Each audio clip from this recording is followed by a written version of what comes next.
So hi everyone again. Hi, hello and welcome again to my live stream. Microbehunter here. Yes, what are you able to see here on the side? Yes, there has been a request to put some soy sauce under the microscope. If you look into the chat, Micro Music was the first person to post, and yeah, can you put some soy sauce under the microscope? And this is what I have done, and soy sauce itself does not look so interesting until you wait for it to dry, and then crystals start to form. And as a matter of fact, what you see here, those beautiful patterns here under the microscope, these are the crystals that formed in soy sauce. So I suppose some salts that are in there. Yeah. So what I would like to do today is, I would like to show you how you can use polarized light to put some substances under the microscope and to grow some of these beautiful crystals here. Yeah, so this is going to be quite an intensive little live stream today, because I did prepare several substances. For those of you who are new here, I'm doing this live stream every Saturday, and the purpose is to have a little bit of fun together with microscopy as a hobby. And I've seen that people already started to post something in the chat. And I do suppose that the sound is fine. Otherwise, you would have probably already told me. And I would like to usually always use the first couple of minutes until more and more people start to join in. I would like to simply say hi around the world. So there's a hello from Lebanon, from Vietnam, from Buenos Aires in Argentina, from New Jersey, United States, from Paris in France, from the Netherlands, from England. So people from all over the world here. And so sound is good, very nice. Okay, hello from Spain. So yes, for the next hour or hour and 20 minutes, I'm going to put a few things under the microscope, and also I'm going to show you how I put the soy sauce under the microscope. Hi from Linz, haha, we're almost neighbors. And I'm going to show you a little bit how you can make some preparation of substances and how to make those crystals. Okay, actually it's quite easy to do, but you have to sometimes be a little bit patient, and for this reason I also prepared a couple of slides here, but we should be able to see the crystallization directly under the microscope as well. So I'm going to show you first a couple of substances that I would like to put under the microscope. Okay, so yes, I'm going to show you also how you can crystallize phosphorus and sulfur using those match heads later on. Okay, so that's going to be quite a unique way of making crystals. It's a process called sublimation that I'm going to show you.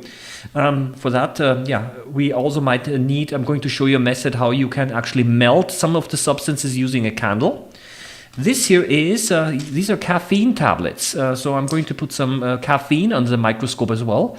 It dissolves in alcohol, and which I've also prepared. And for this reason, these crystals are going to form quite rapidly because the alcohol evaporates very quickly. So this one over here is citric acid that I already prepared. And the reason why I've already prepared it in those glass jars is because I actually heated it in a microwave to speed up the crystallization process. The citric acid you can buy pretty much readily available. It's used for cooking as well. It's a white powder, looks like sugar. I put it in here and prepared it already because I wanted to simply speed up the process a little bit. This one over here is regular table salt. I also put it into this glass jar here with some water and heated it up, boiled it under the microwave. So it is a saturated solution as well. Okay, so we're gonna put those a little bit to the side so that don't knock them over. This here is soy sauce. So that's this one over here that I used. Just a fresh bottle of soy sauce. I poured a little bit out. And when we put it under the microscope directly, we're not going to see anything. So we have to wait until the soy sauce evaporates, and then we're also able to see those crystals. This here is, acetyl salicylic acid. Yeah, that is, it's not aspirin. Well, actually, that's the agent found in aspirin, but this is just a pure powder. right? So I ordered this several years ago because it also makes beautiful crystals. So yeah, you might try aspirin tablets as well. Maybe you can also try to dissolve the acetyl salicylic acid out of those. But this one is actually in its pure form. So it's actually not intended to be taken in because you don't know how much. And here, vitamin C ascorbic acid also makes very beautiful crystals, but it dissolves in water, so you need to wait quite a long time for it to dry. Yeah. So that's basically what I've prepared today, and I would simply like to show you now how you can prepare those. That's basically I will always also attempt to answer some of those questions here. So when do crystals appear in the first place, and how do they appear? They appear when the solvent, the liquid, evaporates. Okay, so I'm going to show you how this actually works. Okay, I don't even know where it is with which one to start, and I'm just going to say there has been the question to please put soy sauce under the microscope, so I'm just going to do that again. So I'm going to show you how to make those crystals here. Okay, because these are actually crystals from soy sauce. I don't know exactly what substance it is, but because there's quite a bit of salt in soy sauce, I suppose it could be salt. But then again, salt actually, the crystals of salt sometimes also look different. I'm not quite sure. Okay, but let's do that first. So it's very easy to do. What you need is you need a slide, obviously. And what if the slide is a little bit dirty, then that's okay. The reason is because a little bit of dust and dirt, this acts like crystallization seeds. So this is the places where the crystals like to form. Yeah, and I need again here my thing here, and I have a polarization equipment on my microscope. Now, if your microscope does not have polarized light, I tell you it's very, very easy to convert pretty much any microscope to a polarized microscope. All you need is you need some polarization filters like the one over here. I'm just going to show you. There's a protective cover on it which I did not remove, or you can get yourself some of those filters like this. But no, go for this here. It's cheaper. Okay, you can get it on Amazon, and and then you just cut it using scissors.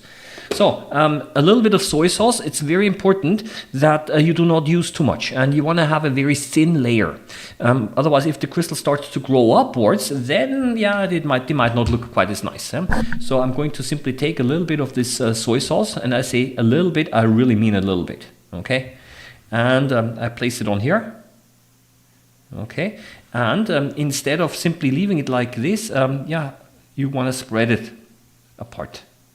Yeah. This increases the surface area, of course, increases also the speed of evaporation. I will also inform you a little bit of a small problem that might appear, and that is the fact of surface tension. So what might actually happen, you can see it here, is that as it evaporates, it starts to pull together, right? We don't want that. Yeah. So we want to really make sure that it's spread apart. I'm not going to add a cover glass because a cover glass would actually limit and reduce the evaporation. So I'm going to put it directly under the microscope like this, and you do not need high magnification. Okay, crystals are pretty large, and low magnification actually works. So I'm going to take the other one out. Okay, and so that's the soy sauce one, and I'm gonna the one already with the crystals. And now I'm going to put the other soy sauce one in here. Okay, let's reduce it a little bit. And we're not going to see anything at the beginning. Okay, so this is basically how soy sauce looks like under the microscope. Nothing to see. Why? Because it is a solution. There's a little particle floating around here. This could be some dirt or dust from on the microscope slide. Yeah, some impurities, some contaminants, most likely from stuff which was on the slide, right? And now we have to be patient, and now we have to wait until the liquid starts to evaporate. It's actually already evaporating. So here we actually see the edge, over here, and maybe somewhere. You see over here that there are some small droplets here. The slide itself was not very clean, I've seen, but sometimes crystal formation will start on the edges as well, because this is also where a lot of evaporation happens. Yeah. So as I'm basically as we're kind of waiting, and sometimes maybe we have to wait more. I don't know.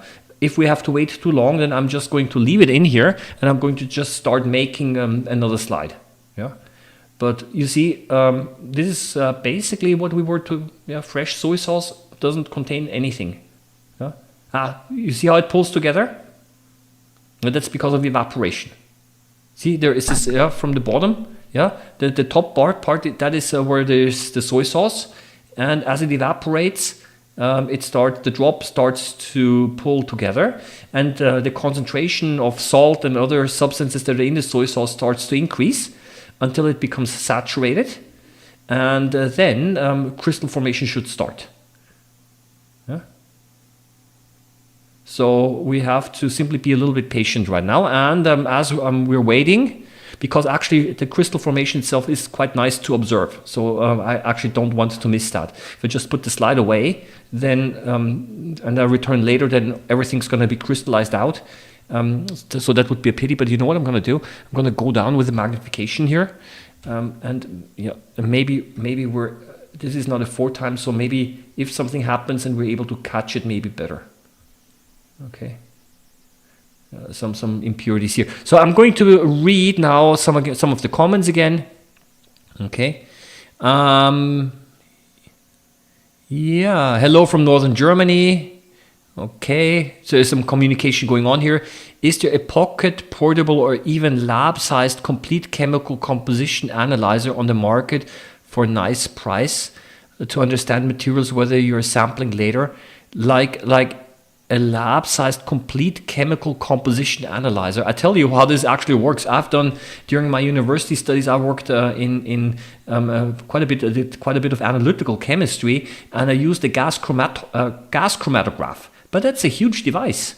You have to basically prepare the specimen, and then the gas chromatograph will separate the substances. And then if you really have a lot of money, then you can also add a mass spectrometer at the end. And this mass spectrometer will actually analyze and tell you which substance it is. I did not work with a mass spectrometer myself, only with a gas chromatograph. But these things are not pocket-sized. So that's a little bit the thing. To avoid tension on the glass, it helps to put a very little bit of dishwasher cream and this a detergent. So the suggestion is maybe add a little bit of detergent, a dishwasher on the glass, so that the drop does not pull together. Yes, this is possible. What I'll be using later on is because I'll be using alcohol. For this reason, there is not much surface tension anyway. So that's a little bit the thing. So, and here we have to, I just say we just have to be a bit, I guess we have to be a bit patient here. Okay. Otherwise I'm just going to prepare the next one. We'll just visit it again in a few minutes, hoping that crystal formation will start. But then again, it happens so rapidly that there is always the danger that you're kind of missing the interesting part here. Okay, greetings from Transylvania, even all around the world. Hello.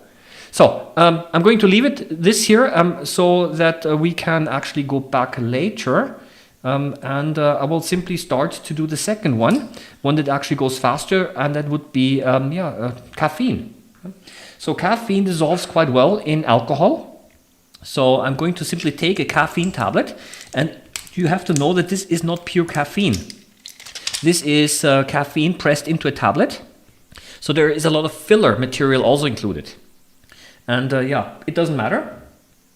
So this is my bottle with simply with some ethanol. And all you do is you do this. And that's it. Okay. A little more maybe. Okay. So you just give it a minute or so. You see that the tablet starts to fall apart. There is, most of the thing seems to be some kind of a filling material, simply so that you have enough, it's easy to swallow the tablet, but any caffeine that's in there will be dissolved out and will go into the alcohol. Okay. So this is let's put this here, and in the meantime, I go back again to this one over here, hoping that,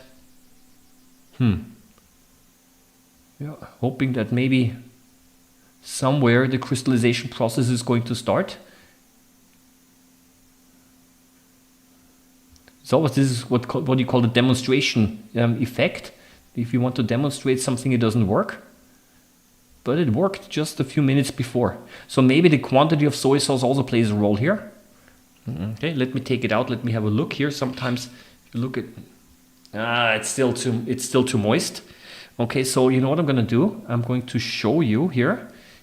You can maybe see it now here. The droplet is still a little bit too moist. So what I'm going to do is I'm going to simply take this here. I'm going to spread it apart again to increase the surface area. And this should also increase a little bit the evaporation. So let's put it back. Sometimes those, if you scratch it, then this also kind of initiates a little bit the crystal formation. Ooh, there is already something on here. Okay, it's starting. So let's have a look. Okay, maybe I've initiated this a little too aggressively. Yep, here we go. Okay, but those crystals are getting a little bit different. But you see the square one in the center?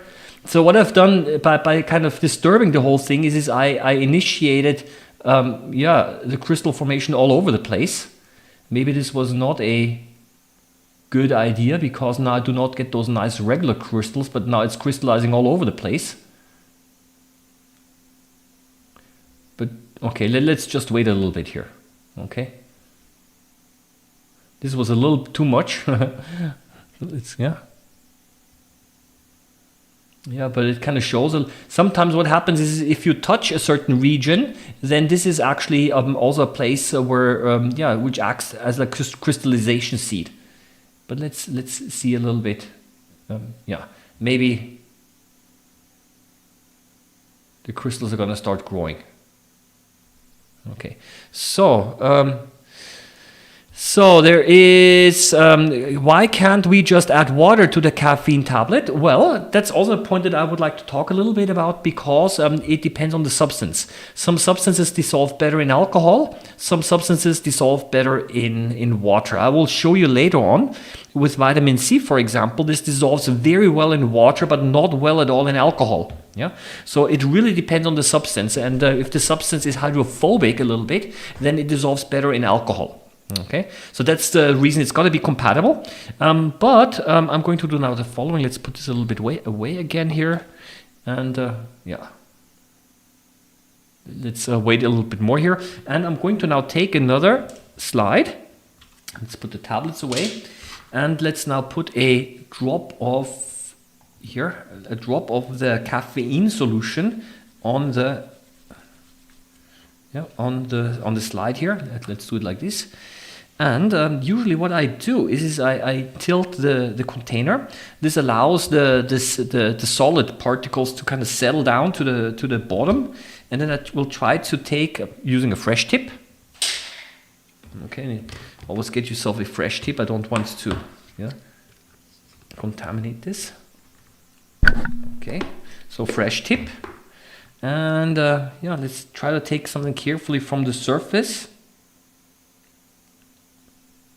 Okay, put it on the slide, and because it's alcohol, what you see is there is no surface tension, so it really spreads very nicely across the slide. And you know what? Let's add a little more, and then let's put it under the microscope right away, because the alcohol evaporates so quickly that we should be able to see the crystals forming quite quickly. So again, I'm putting it next to the soy sauce. And I need to switch over to the scope. So that's the soy sauce. And this is now the caffeine. And look at all of those things moving around. That is because the alcohol is evaporating. The evaporating alcohol causes this movement of the undissolved particles here. Maybe some of the filler material that we have. Yeah, and let's go to the edge somewhere. Here, so this somewhere over here. It must be the edge, and sometimes crystal formation starts here on the edge, and we might already be able to see something here. Okay, so let's see what happens. Ooh, okay, this is basically where there was a dust fiber, and this is how by capillary action, it kind of absorbed the liquid. But you see here on the edge, something already seems to be happening. Okay. Let's go up higher with the magnification. And this is already the crystallization process, which is already underway. Okay, and the caffeine has very fine needle-shaped crystals.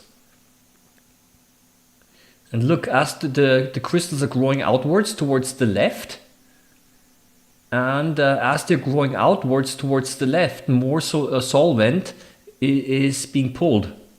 Yeah, so the crystals start to grow outwards. Yeah. I think very, very nice. And then later on, we're also going to see as the liquid evaporates, the alcohol evaporates in the center, we're also able to see some crystals forming in the center. But usually I always check on the side here. Look, lots of them already here. So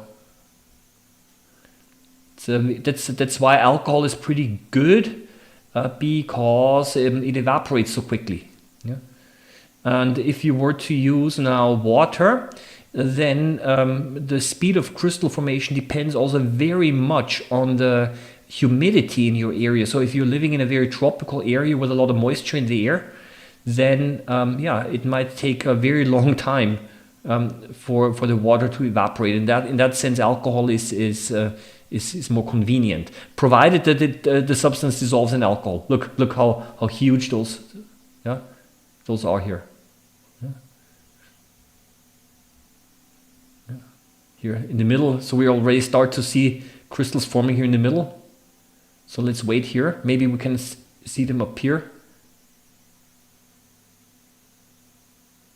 Okay, that's actually then the time when you want to do some a little bit time-lapse videos, and then you're able to speed up the whole process. See how the crystals start to become more and more.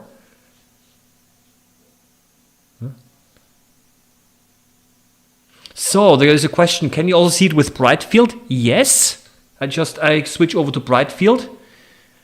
So that is now, let's go down a little bit. This is now bright field. No, I'm not using the SW380T. That's a microscope. I'm using my Olympus. But the Swift microscope, if you add filters, polarization filters will also work. So that's bright field right now.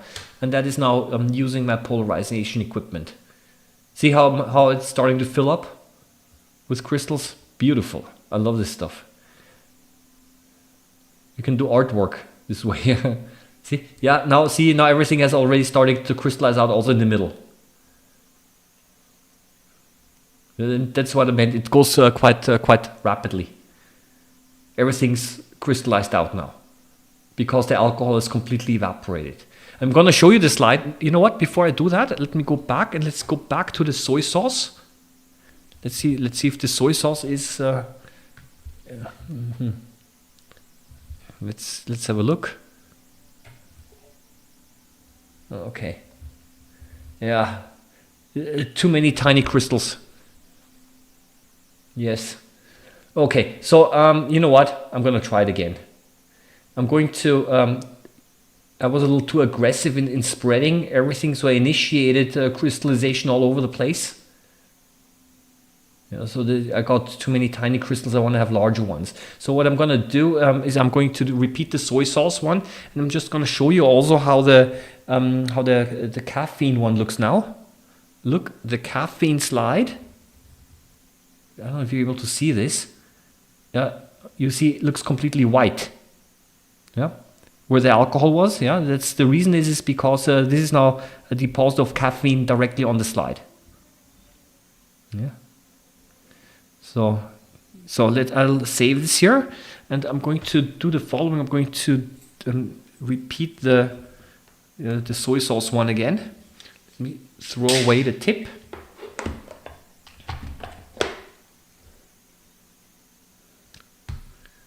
Okay, let's take a small sample here. And let's spread it. Yeah.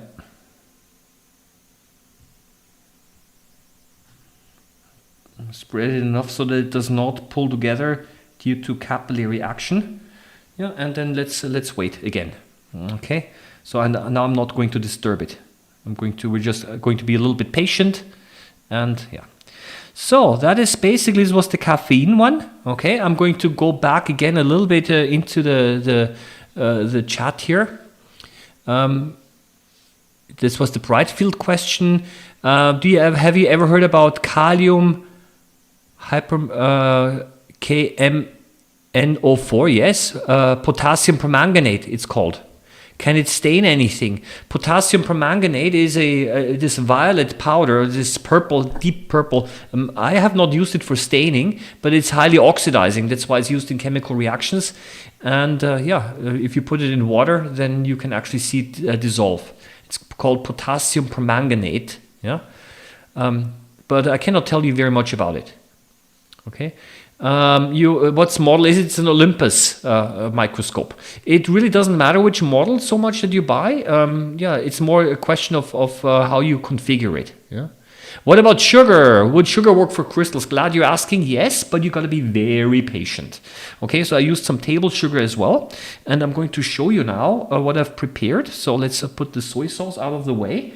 Table sugar also works, but the crystallization process takes a very long time. Okay, but that's why I prepared something, and I'm going to show you what I've got here. I just have to find the slide.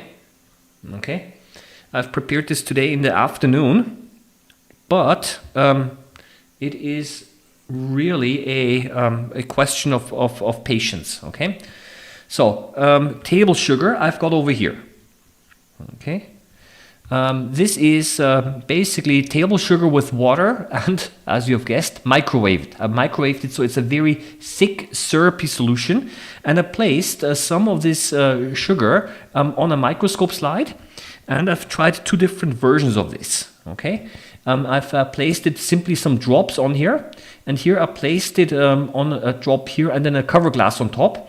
And look, the one with which was without cover glass. Looks white, and the other one not yet, because I think the evaporation is much slower here. So it does work, but you have to be very patient. And over here, I think I also could see some crystallization, but only at the edges. So these here are sugar solutions, table sugar. So I'm going to show those to you now directly under the microscope, because so this has been now sitting here for 3 or 4 hours. Okay, so I'm going to show you now this one over here first. So table sugar works, but you have to be careful. You have to be patient, very patient. So this here is now it's not table sugar. Recrystallized, that's important. Okay, pretty thick, and the reason why it's so thick is because the drop of table sugar was so thick. So you want to actually make sure it's sufficiently thin. That's why I worked with a cover glass. But over here under the cover glass, what we see here is only at the edges. I'm seeing that the crystallization already starts here. So some air bubbles, right? So crystallization only starts here at the edges where the water is able to evaporate.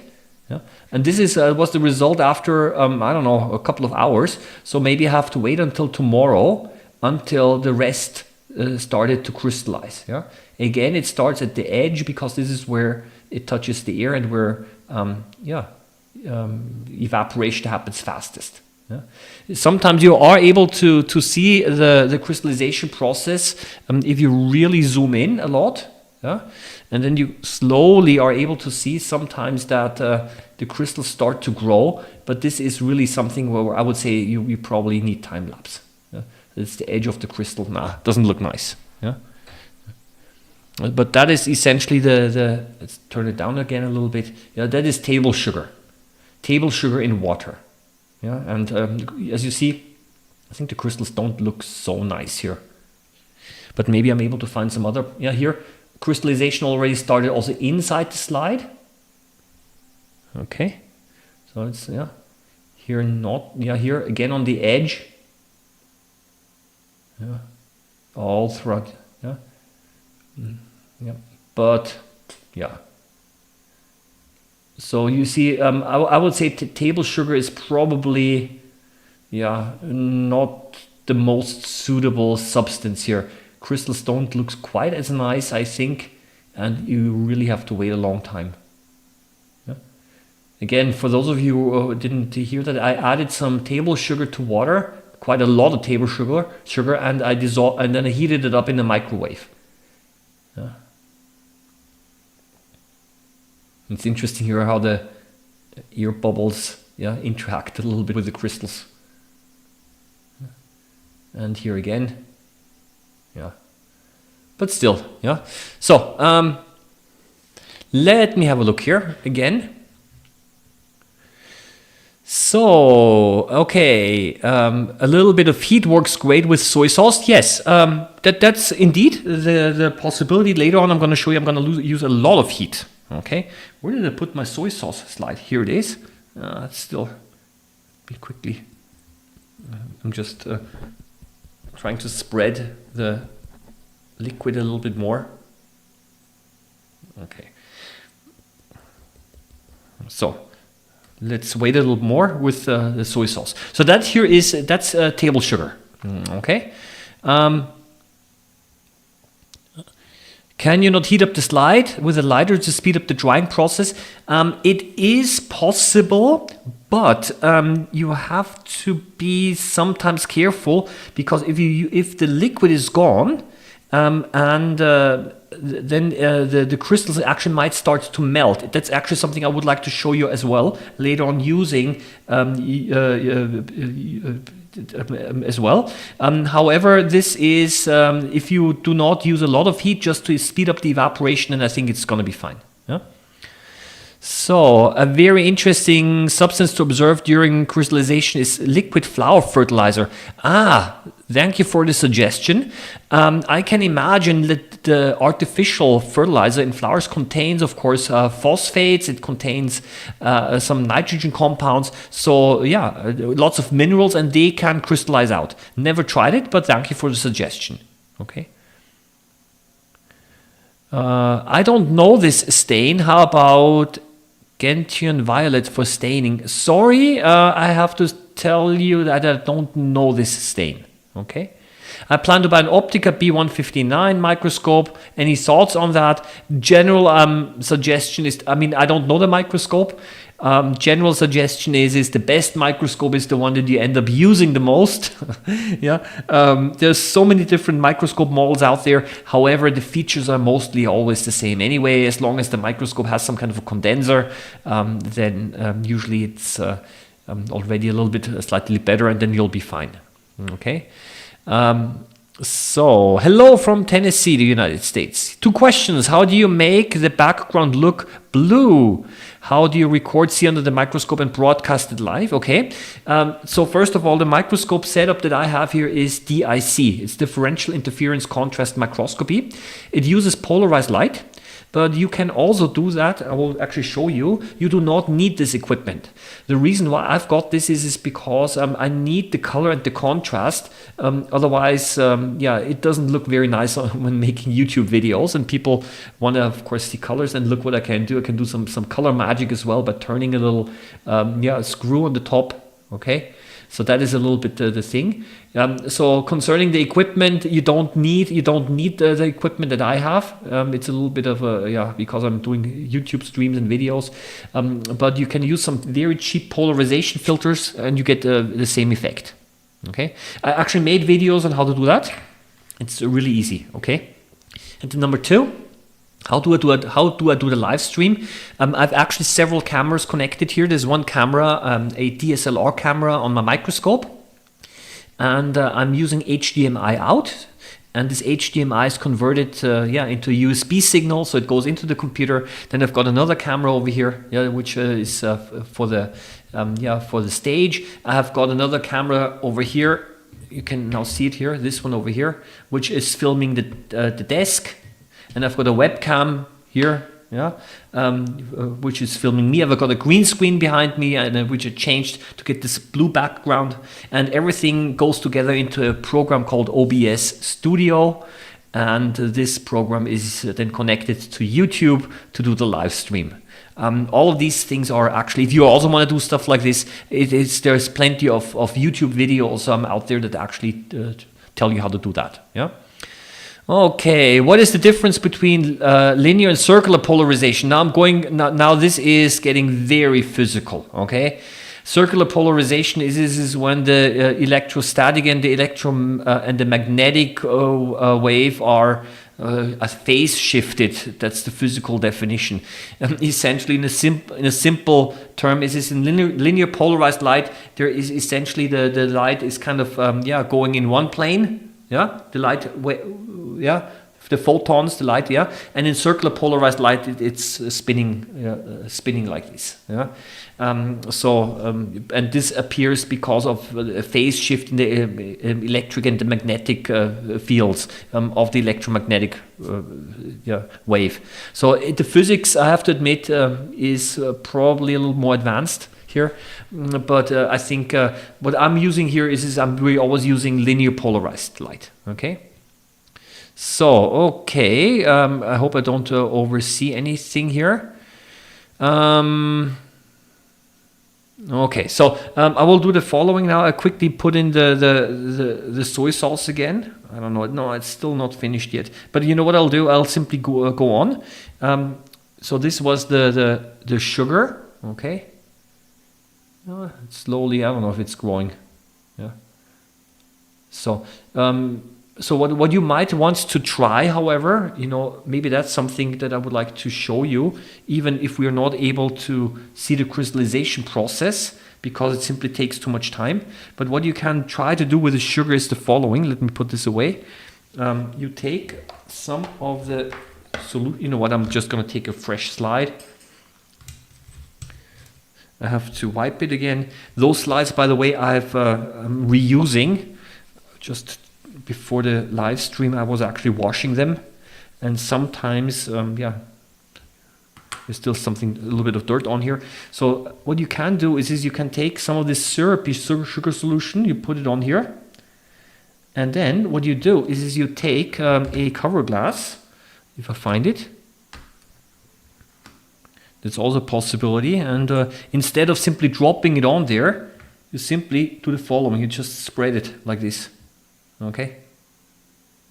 That would be actually also a possibility. You just spread the sugar solution like this, and because it's so thick and syrupy, for this reason, it doesn't, capillary action is not able to pull it back together. Yeah? I don't know if it's a good idea to actually make it that thin. Yeah? Maybe some thicker regions are also fine. Yeah, and then you simply have to be patient and you have to wait. But as I showed you before, I had to wait a few hours for the first crystals to appear. So that is this here. So let me trash this here, and let's move on to another thing here. So we looked at caffeine, we looked at soy sauce, almost soy sauce. Let's have a look at some salt, some regular table salt. Okay. And here again, and this time I'm going to make again a small drop under a microscope slide, and this is saturated, and you do not want to use too much of this, because if you use too much, then there is too much liquid and it takes ages to crystallize. And I want those crystals to be very flat, and for this reason I'm going to drop again a cover glass on top. And you have to be able to see this. And here we go. Okay, and maybe you're able to see. Yeah, it's not even able to fill the whole cover glass, which is fine. Okay, so let's put this one now under the microscope. And maybe we have to be again a little bit patient, but because it is a saturated solution, and the soy sauce is not a saturated solution, I can imagine that crystallization will be faster here. Okay, let's see. Okay, I tried all of these things before, and I did not have to wait so long. So this is now a saturated salt solution. I don't know if these are already crystals or not. Yeah, see those dust fibers that you see here? Yeah, all impurities. Sometimes you're able to see a few things floating by.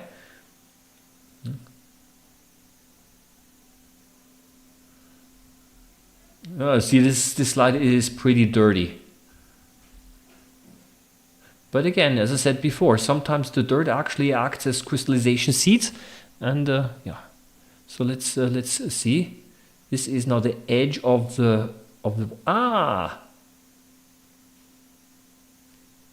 Oh, was I looking at the wrong place?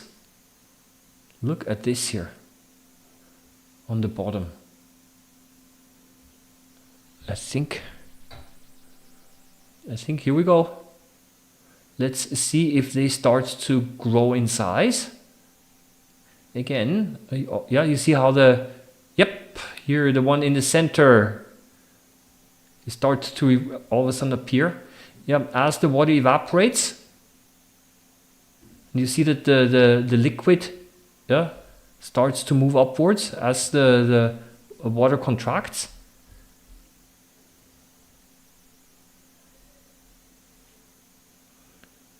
Yeah, so no, but let's stay here a little bit.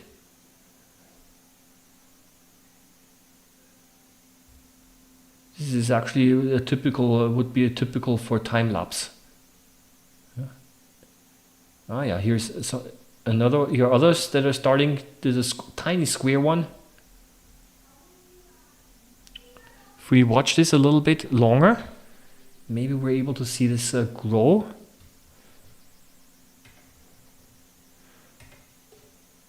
Okay, here we go. Let's be a little bit patient here. And yeah, so this is basically, as you can see, the crystallization process started relatively quickly because I was dealing with a saturated salt solution. And as soon as water starts to evaporate, the salt is going to crystallize out. Again, maybe this is we're at the center right now, and that is the edge. And there's, of course, so I'll be waiting a little bit again, and let's have a couple of, what else is there? I'm just skipping over. I'm only looking at those which are addressed to me. On several web pages, I've been watching to crystals in polarized light, and there was an additional lambda filter used.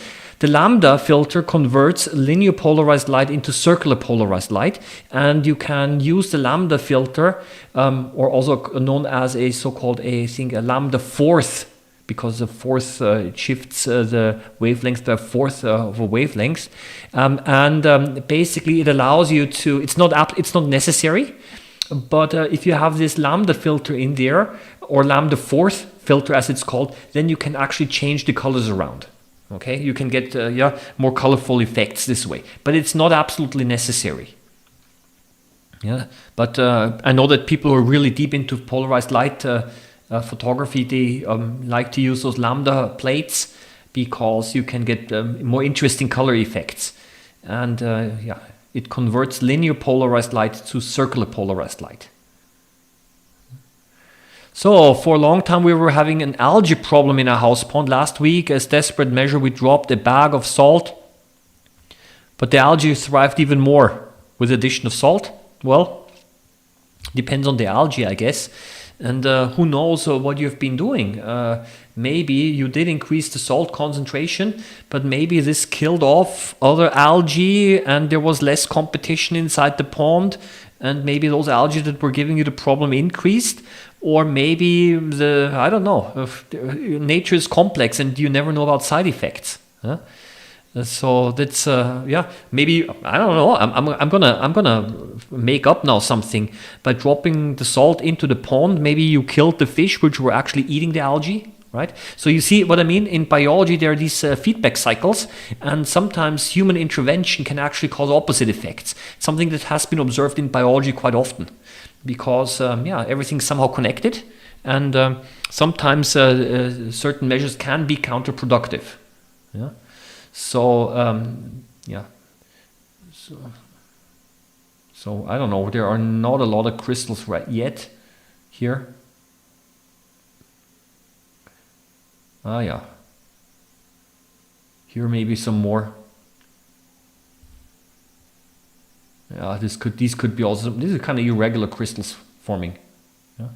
Again, we have to always look at the. Yeah, here these are nice crystals. Here you can actually see already this square, yeah, shape of the sodium chloride crystals. Yeah. Again, here on the edge. Yeah. So, what exactly is our crystallization seeds? What are crystallization seeds? Ah, that's a good one. Basically, what you have is you have a concentrated solution of salt, let's say. But the question is where should the crystal start to form? And sometimes impurities, little dirt, yeah, whatever, acts as a crystallization seed. And these crystallization seeds are the places where the crystallization starts, and from this point the crystal starts to grow outwards. Yeah, and if you now disturb the solution like I have done before, then this can actually cause crystallization all over the place. Yeah, so this is a little bit the thing here, and that's why I'm saying sometimes if the microscope slide is very clean, then you have few crystals forming, but they will become larger. And if the slide is dirty, lots of dust and whatever, then you have many tiny crystals forming. So, and what I've done before is with the soy sauce, by scratching it, I kind of started crystallization all over the place, and I did not get those nice large crystals. Okay, so but in the meantime, you know what? I'm going to put this, I don't know, soy sauce slide a little bit under the microscope again. I'm just knocking over down the drop a little bit. So, yeah, I don't know if let's have a look at the soy sauce slide, but it does not appear to be very dry yet. Oh, see, we do not see anything. Here, let's see. Oh, could this be already a crystal forming in soy sauce? Yes, here we go. Yes. Okay. Very nice. It's starting. Okay, so that is basically soy sauce. Yeah, the one that I prepared several minutes ago. And basically the liquid was allowed to evaporate, so it got essentially saturated. And this is now when the crystallization starts. And the faster it evaporates, the faster the crystals will form. Here also. Very nice. Cube-shaped. This guy's floating around. Look, nice. Let me go up a little bit with. So, beautiful. I like this. So, soy sauce crystals. Here we go. This almost looks artistic. Yeah. Again, looks a little bit different than the ones before. So, I'm going to leave this now because maybe. Let's choose a nice color. Green is fine, huh? And actually, they should slowly start to grow. Huh? So I fell in love with microscopy because of a cytology course. Any good reads for a newbie when it comes to microscopy? I assume that was your field of expertise also. Well, my field of originally before I'm a teacher now, but originally I studied microbiology. So research, microbiology, a lot of molecular biology, biochemistry. Interestingly, not so much microscopy. Microscopy was only used as a supportive study, so to say. And for me, I got very interested in microscopy after my university studies because microscopy kind of helped me to rediscover a little bit the love for nature and the love for observation, something that you kind of lose a little bit when you're doing all theoretical work. Lots of statistics, of course, yeah. Lab experiments, which are quite fancy and elaborate, and but sometimes you want to observe nature just for the enjoyment. And this is what I'm doing right now with you. And you see that now the crystals indeed, of the soy sauce crystals indeed start to grow. And you can actually see them grow and when you actually observe them until they touch each other. Look, I'm going to now use the arrow. So for example, look at this little gap here. Yeah, you might be actually see it slowly close, or the distance here as well. Yeah, they will slowly start to close, and this is actually tells you a little bit, or shows you that they are actually slowly growing. Huh? Yeah. Does using caffeine powder or pills make a difference for creating crystals, or can you use both? Let's put it this way. Caffeine powder. I suppose if you're using pure caffeine, it's possible to also buy pure crystallized caffeine.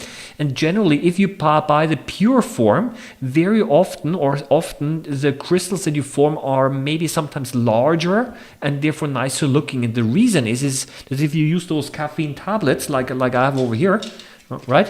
There are lots of filling material of them also, so it's not pure caffeine.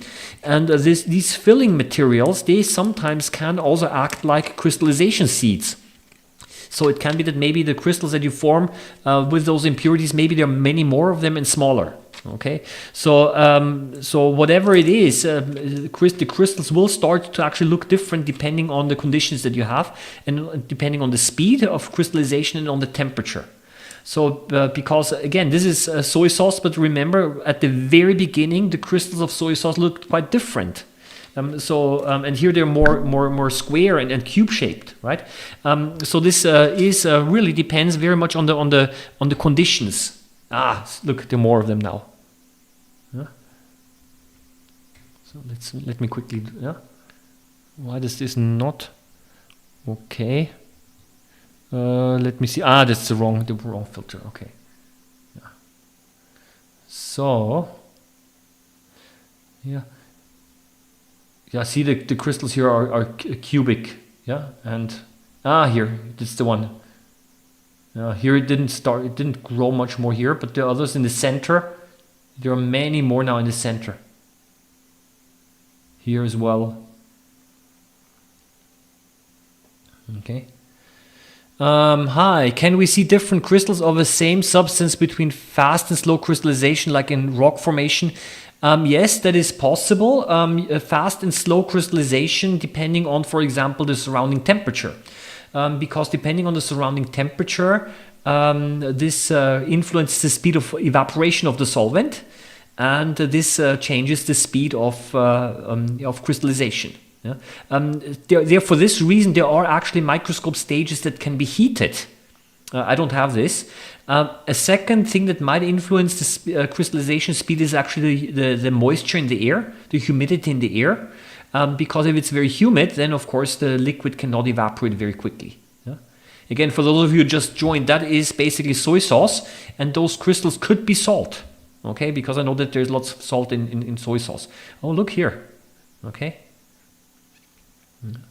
Theoretically, it's also possible that these are different substances. Yeah, because once a certain substance started to crystallize out, then the same molecules of the same substance will start to aggregate, and it could be maybe that these indeed are, because the crystals look different, maybe these are different substances. I don't know. Yeah. In any case, here we go. I think it does look pretty. Yeah. If you want to use bright field, there are less colors, but you're still able to see it. Yeah. Can we see different crystals? Okay. You mentioned something about filling material. What is that? Well, when you look at a tablet here, like this one over here, right? It's most likely not pure caffeine, because that would be too much. So I'm quite sure that the majority of this one tablet is actually something called a filling material. And the filling material simply allows you to press the substance into a tablet. Sometimes cellulose is used. Any substance which is kind of neutral, but is simply there so that you can press a tablet, because the whole thing in pure form would be probably too much. Yeah? So filling material is very common in. Same, by the way, in dishwashing substances or washing powder. The actual active agent is not so much, but most of it is actually just powder that does nothing, so that it's simply more volume. Yeah, so that's kind of the filling. Yeah.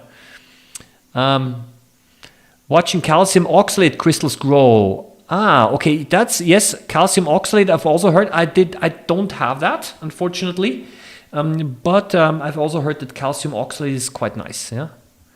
So what time is it? Oh, it's almost 1 hour, and I still wanted to show you actually aspirin.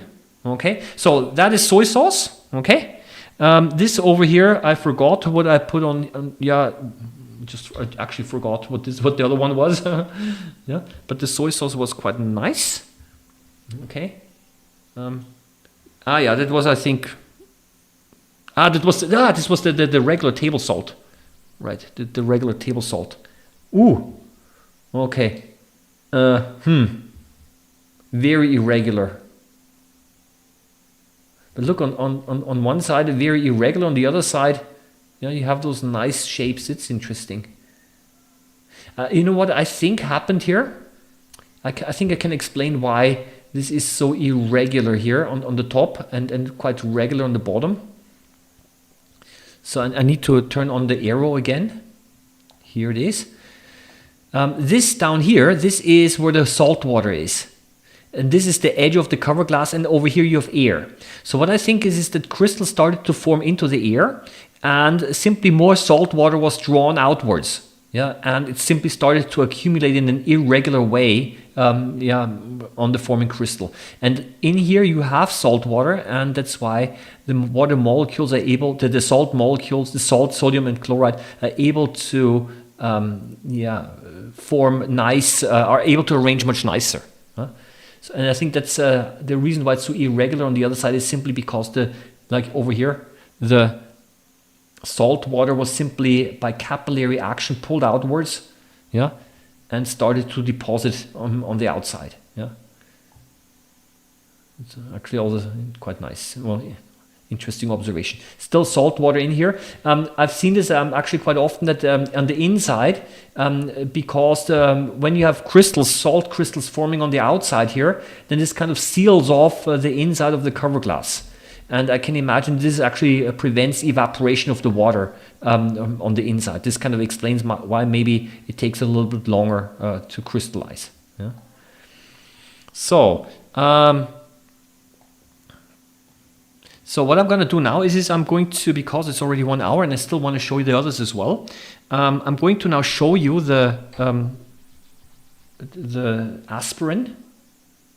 Where is the desk? So this here is salicylic acid. So let's put this away. The soy sauce, we had a look. This is the caffeine, and this here is now aspirin, pure aspirin. I don't know, you can try maybe also to dissolve some aspirin tablets. Again, same story, filling material and so on. But this is pure form. Yeah.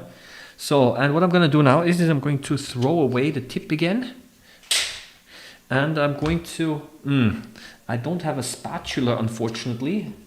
So I think I have to buy one. I'm going to order myself one. So I'm going to just use the tip of the scissor here as a spatula replacement. It's a little bit improvised. Okay. You know what I'm going to do? I'm going to do it differently. I'm going to show you a different way. I'm going to put it directly on the slide.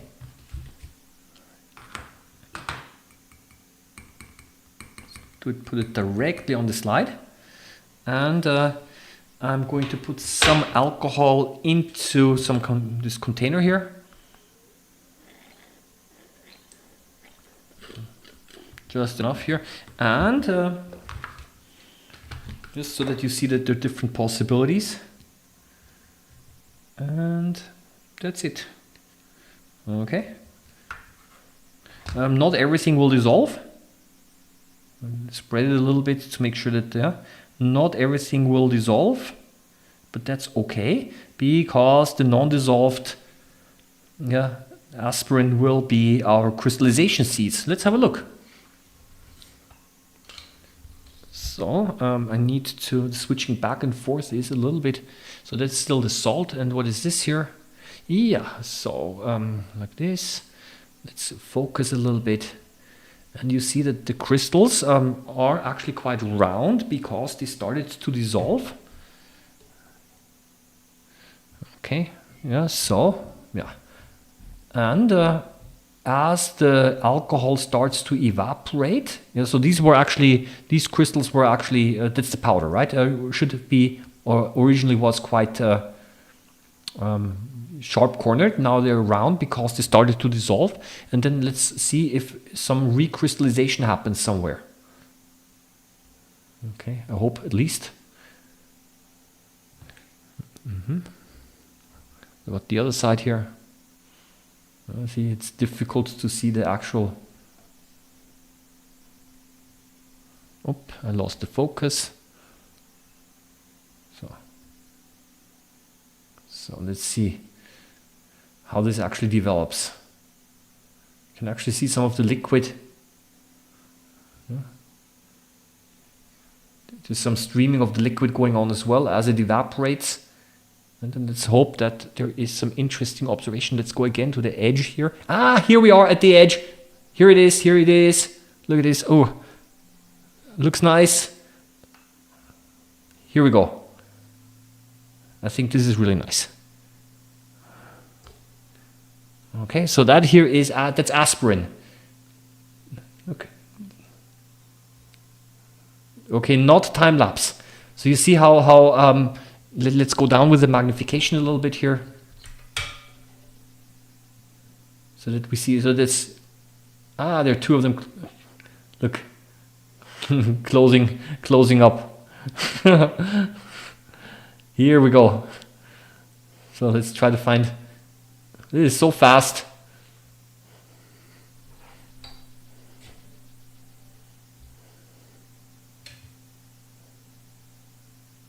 I love watching this. Yep, and we're finished. Look, everything has already crystallized out here. Yeah. And in the center, yeah, here as well. Look. Yeah. This was very fast. You know what I'm going to do now? I'm actually, because it was so fun, I'm going to reverse this by adding again a little bit of alcohol, or the same solution here. Yeah, on here. So I'm going to add a little bit of alcohol here, which is going to redissolve everything, and then it's going to recrystallize. Yeah. Again, that's the advantage of using alcohol, because it's so fast. It evaporates so rapidly.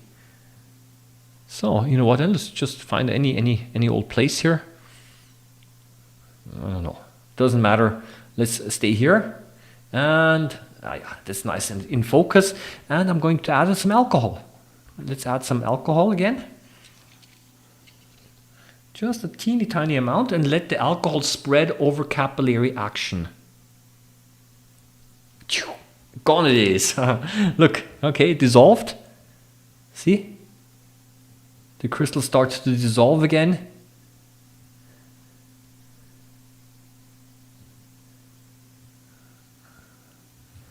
Okay, yeah.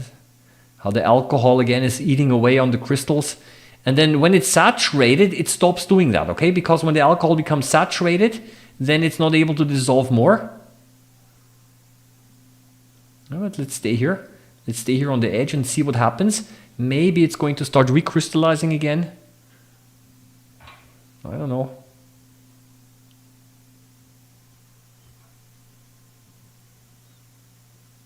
Is it starting to recrystallize? I don't know. Too little liquid. Here on the top. Here we go. It's recrystallizing.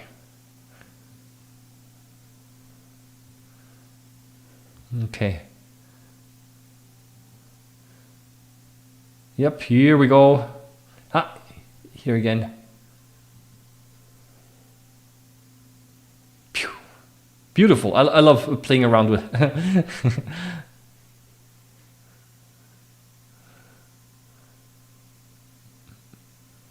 Looks quite nice. Yeah.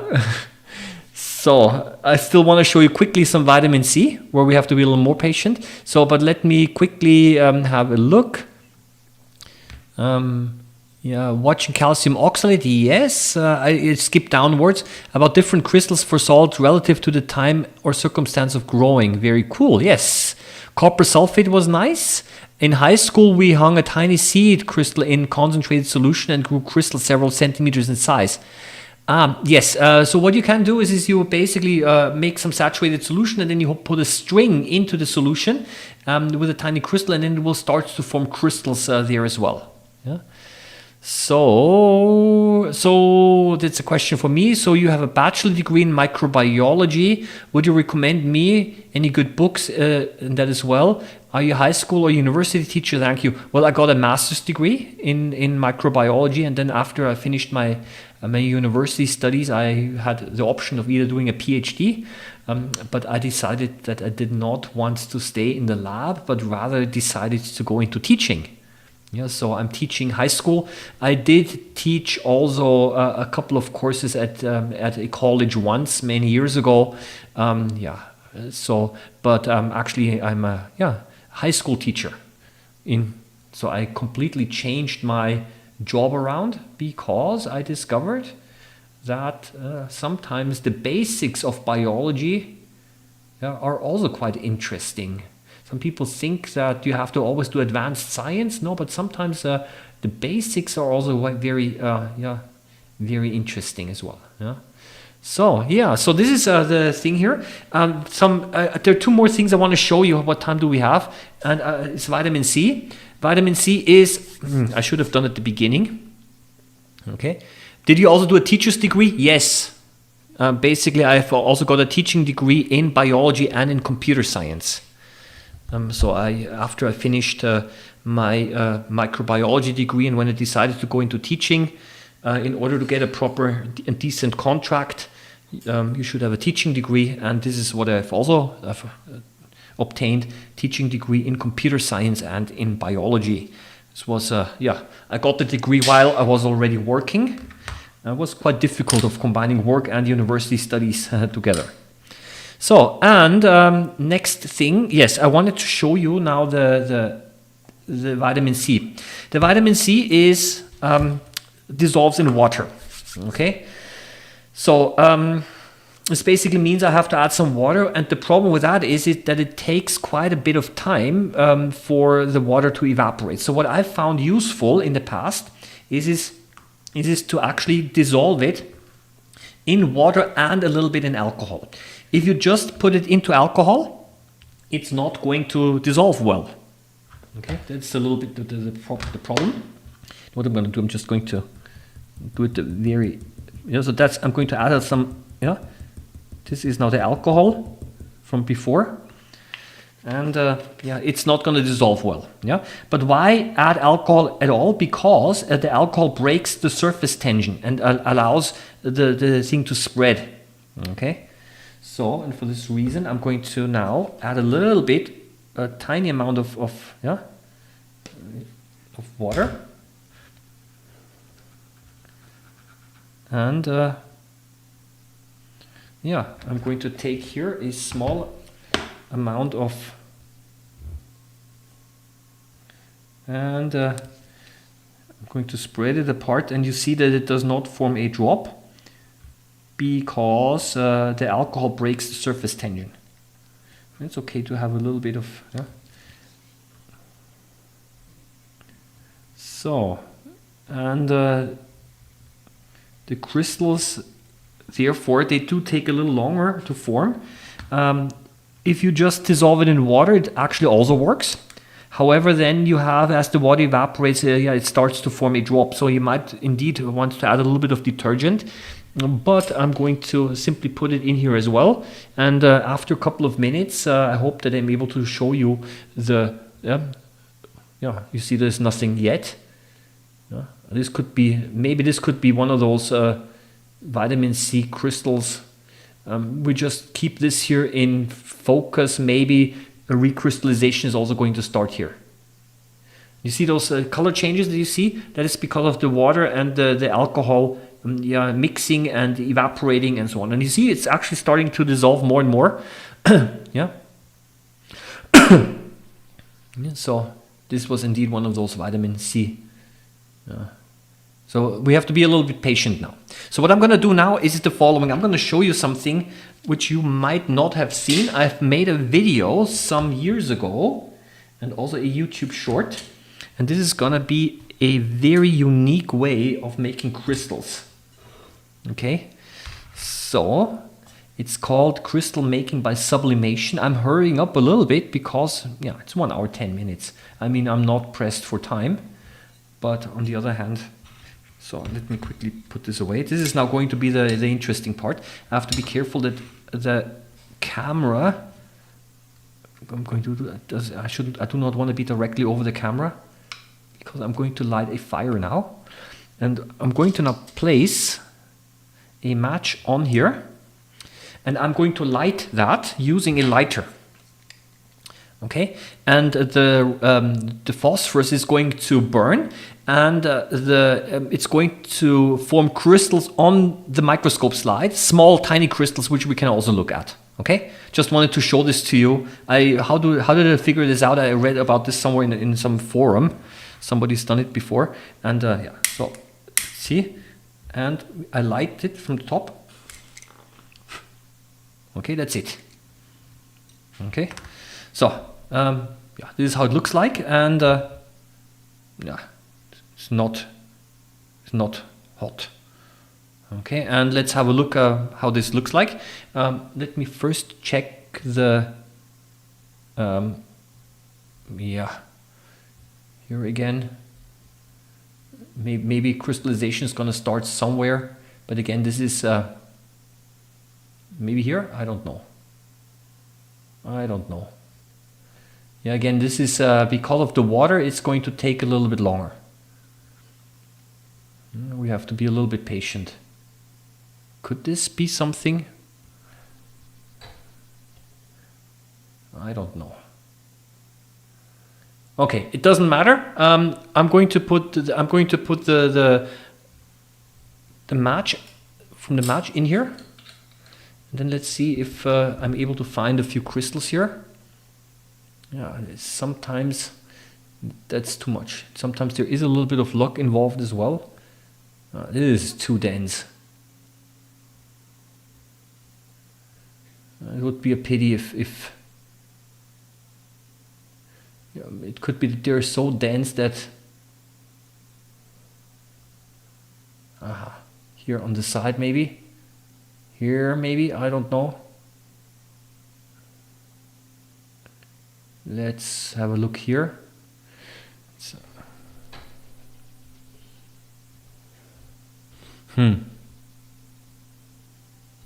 up to 60 times. Yup. And these are not very nice looking ones. I've seen some more interesting shapes before, but it's actually proof of concept a little bit. Yes, here you, yes, see, I think you get the point. These look like crystals now, okay? Now you see the sharp corners, the square rectangular shape. Okay, let me quickly turn on the DIC again, because we do want to have a little bit more color. Okay.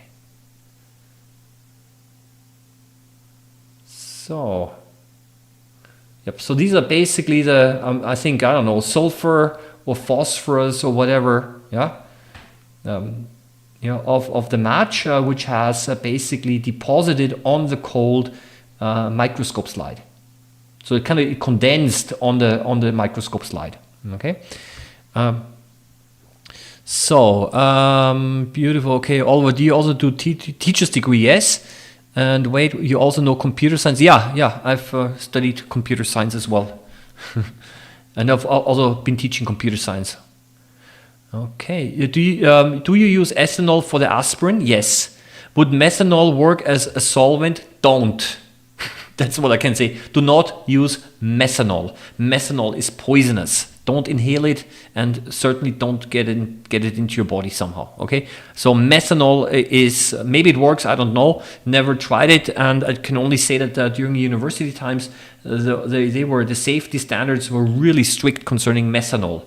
Sometimes we had to use methanol for some experiments, but this was locked away and yeah, not to be inhaled, not to be brought into contact with your body, and certainly not being consumed. Yeah? So why does there phosphorus from the crystals, and how? So basically, what happens when you have the burning of the head of the match, then the phosphorus and the sulfur or whatever, right, goes is a gas, and then it will basically touch the cold microscope slide, and it will start to condense, and it will form those crystals. How do you avoid the air bubbles from the slide? Sometimes difficult to avoid. Essentially try to lower the cover glass at an angle, and sometimes if the mounting medium and the specimen don't match, one is hydrophilic, the other one is hydrophobic, for example, then bubbles will form, unfortunately. Yeah?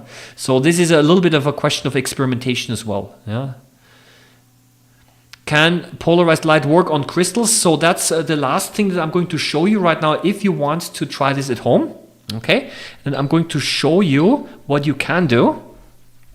Okay, I'm going to now use bright field here. I'm going to remove this here at the top. So, and I'm going to show you, but here. Why do I not see anything? Okay, here we go. I'm going to now show you what you can do to make the crystals visible. I don't know, maybe we need some, and where did I put the, I have to look at the other one. Okay, I'm going to show you, I don't know, I'm just going to take this here.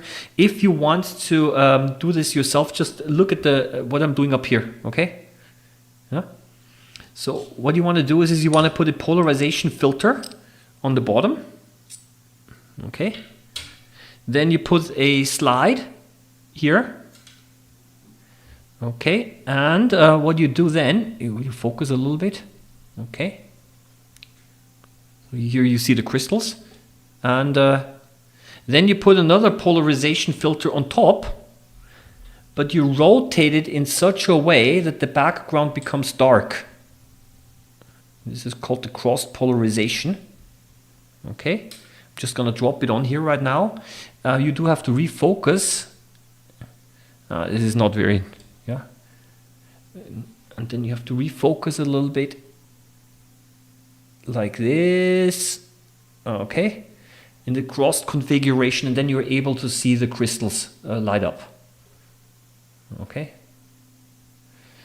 So that is yeah, one below, one on top. Of course, you cannot do that when there is liquid on top, because otherwise the polarization filter is going to touch, yeah, is going to touch the liquid, right? So that is actually, that's all you have to do. And you're using only the low power magnification anyway, because the crystals are quite large. And if you don't have those round glass polarization filters, then what you do is you get yourself something like this, okay? And you simply cut it. Yeah, and you remove the protective foil first. Yeah, you just peel it off, you remove the protective part, and then you place one on the bottom and one on top. Yeah, and then you rotate them, and many of you already know this, but for those of you who don't, what you do is, I'm going to show you this using this here. Let me show the desk view here again. Yeah, if you rotate this, sometimes it will actually allow lights to go through. Now it's black.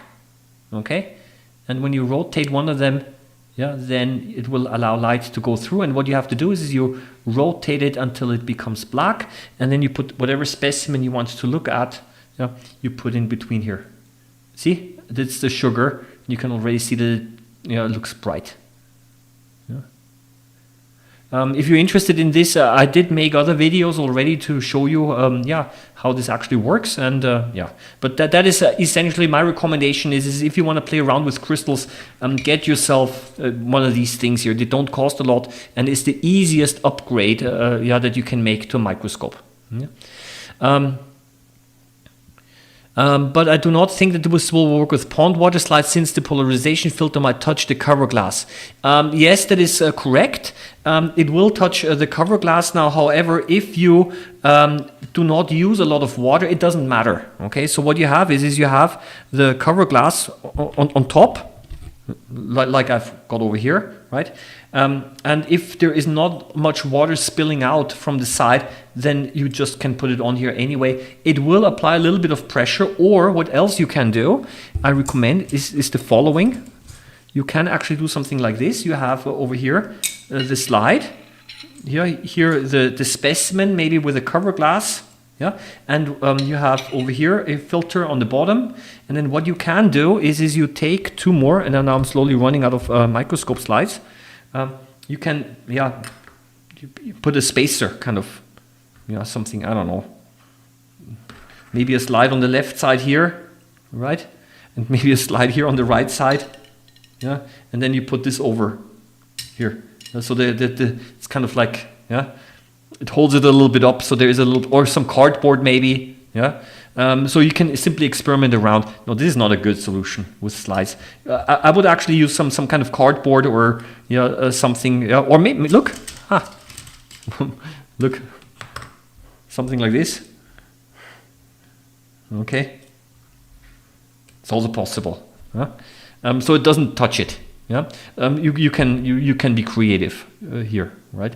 But in any case, get some linear polarization filters if you want to play around with that, and then you just basically you only need one of them, and then you basically can cut it. Yeah. So I guess that means polarized light can be only for low power magnification. Well, let's put it this way: only for low power. No, you can use it theoretically for high power, but with a higher power, then the distance will be too small, and then you might actually crash the objective into the filter. That's the only reason, really. And you don't need high power, because I've been working right now all the time with the low power, with maybe 100, with the 10 times or the 20 times objective. Yeah? So essentially, the crystals don't require. Very much magnification, right? So let me just show you again. This was, I don't know, what was this, the caffeine or the from the beginning, I think. Yeah, where is this? Oh, it's out of focus, of course. Yeah. So you see that is the 4 times objective that I have here, a little bit more light, and it's the 10 times. Yeah, and it's the wrong DIC setting again. Doesn't matter. You get the idea. Yeah? So you see this works with relatively low power. Yeah. I add a permanent polarization filter to the head of the scope. The other goes over the lamp. It works great. And yes, so what you can do, that's a good point. What you can do is you can place this directly over the microscope lamp. Okay, this also works. And the other one, if you put it over the eyepiece, it's probably not going to work because the optics and the prism inside the microscope might depolarize the light. But I've also put those filters directly over the lamp as well. Yeah, so this also works. You can experiment, as you want, or maybe into the filter holder, because many microscopes actually have this swing out filter holder. So what you can do is you can actually cut this, into to make the correct size of the filter holder, and then you put it into the microscope filter holder, and then you put just the second one on top. So you don't have to worry about one of them on the bottom, because it always stays in there. Yeah? So this is simply something where you can experiment around. Yeah. Is a microscope worth $120 good? Let's put it this way. It's not what I'm saying.